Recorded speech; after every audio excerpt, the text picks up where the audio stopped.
ప్రియమైన దేవుని బిడ్డలారా, యేసయ్య నామములో ఈ ఉదయకాల సమయంలో మీకు శుభవందనాలండి. కీర్తనల గ్రంథం 37:28 వాక్యాన్ని చదువుకొని ఈ రోజు కొరకు మనము ప్రార్థన చేద్దాం. ఏలయనగా యెహోవా న్యాయమును ప్రేమించువాడు, ఆయన తన భక్తులను విడువడు. వారెన్నటికినీ కాపాడబడుదురు గాని భక్తిహీనుల సంతానము నిర్మూలమగును. యెహోవా తన భక్తులను ప్రేమించువాడు మాత్రం కాదు, వాళ్లను కాపాడు దేవుడుగా ఉంటున్నాడు. అంత మాత్రం కాదు, భక్తిహీనుల సంతానము నిర్మూలించబడునంట. ప్రియమైన దేవుని బిడ్డలారా, ఈ ఉదయకాల సమయంలో ఈ దేవుని వాగ్దానాన్ని మీరు ఉంటున్నారు. కీర్తనకారుడైన దావీదు దేవుని చేత ప్రేమించబడు భక్తుడుగా ఆయన ఉండాడు. అంత మాత్రం కాదు, దేవుని యొక్క కృపను ప్రేమను కలిగిన దేవుని దాసుడుగా ఆయన వర్ధిల్లాడు.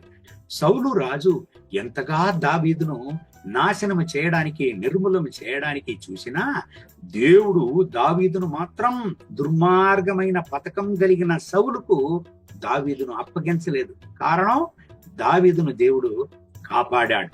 ప్రియమైన దేవుని బిడ్డలారా, ఈ ఉదయకాల సమయంలో ఈ దేవుని వాగ్దానాన్ని మీరు వింటున్నారు.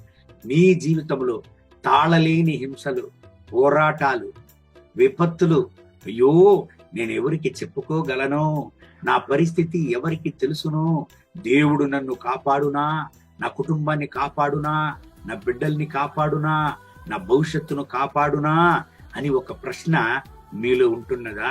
ఒక విషయాన్ని అర్థం చేసుకోండి. మీరు దేవుని బిడ్డలుగా ఉంటున్నారా? మీరు దేవుని భక్తులుగా ఉంటున్నారా? దేవుడు ఎన్నటికీ మిమ్మల్ని చేయి వదలడు. మిమ్మల్ని కాపాడు దేవుడుగా ఉంటున్నాడు. దేవుని బిడ్డలారా, ఈ వాగ్దానాన్ని మనం ధ్యానించినప్పుడు ఒక ఘటన నాకు జ్ఞాపకం వస్తున్నదండి. ఒక మంచి ప్రార్థనా యోధుడైన ఒక ప్రియ సహోదరుడు దేవుని చేత ఒక మంచి ఇల్లుతో ఆశీర్వదింపబడాడు.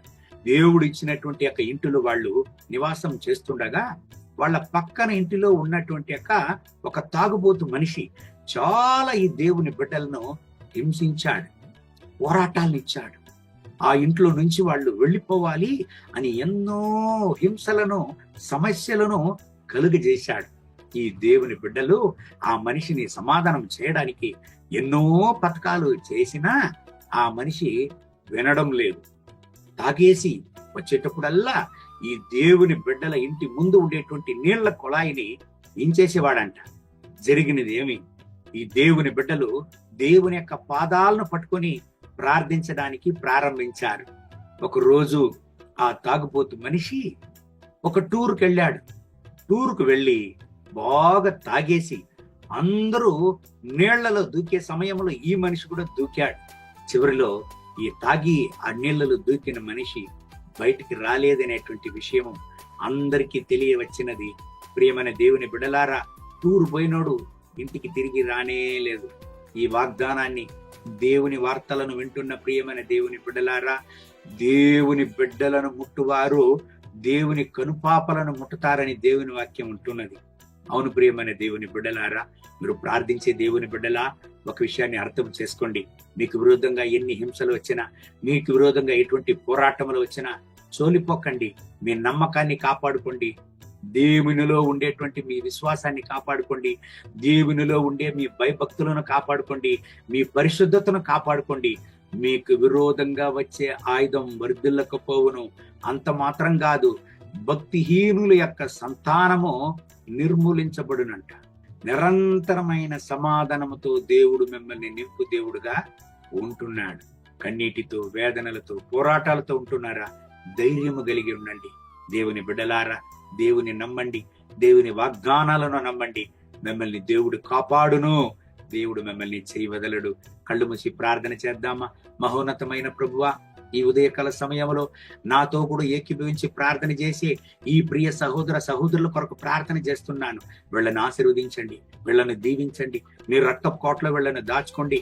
నా రాజా, వీళ్ళ జీవితంలో ఎటువంటి హింసలు, పోరాటాలు, విపత్తులు, ఆపదలు, నా రాజా, ఇప్పుడే వాటన్నిటి నుంచి ఒక విడుదలను వీళ్ళకి ఇవ్వండి. మీరు రక్తపు కోటలో వీళ్ళని దాచుకోండి. వీళ్ళకి విరోధంగా వచ్చే ఆయుధం వర్ధిల్లక పోవునుగాక నా రాజా. కీర్తనలు 37:28 వాక్యం ప్రకారం వీళ్ళను కాపాడండి, మీ రక్త కోటలో దాచుకోండి.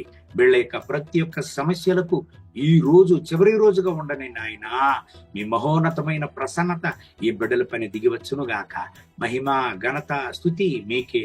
యేసయ్య నామములో వేడుకుంటున్నాం మా ప్రియ పరలోకపు తండ్రి. ఆమేన్, ఆమేన్.